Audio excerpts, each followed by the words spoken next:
जनवरी से अब तक मगरिबी किनारे के शुमाली पनाहगुज़ीन कैंपों में इसराइली फ़ौजी कार्रवाइयों के नतीजे में जनीन, तूल करम और नूर शम्स समेत दीगर इलाकों से लगभग 40,000 फ़लस्तीनी नकल मकानी पर मजबूर हो चुके हैं। इसराइली हुक्काम के मुताबिक ये कार्रवाइयाँ इन कैंपों में सरगर्म मुसल्लह फ़लस्तीनी गुरोहों के खात्मे के लिए की जा रही हैं।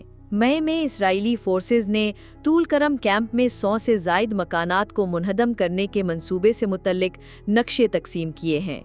फ़ौज का मौक़िफ़ है कि ये मिसमारी हिफाजती वजूहात की बिना पर ज़रूरी है, ताहम मकामी बाशिंदे मुस्तकिल बेदखली और अपनी कम्युनिटी के खात्मे के ख़दशात का इजहार कर रहे हैं। जनीन कैंप में भी इसी नौयत की कार्रवाइयाँ जारी हैं।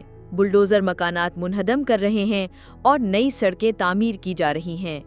जनीन बल्दिया के तर्जमान बशीर मुताहिन के मुताबिक कैंप के अंदर और आसपास तकरीबन 600 मकानात मुनहदम किए जा चुके हैं और 8 सड़कें तामीर की गई हैं।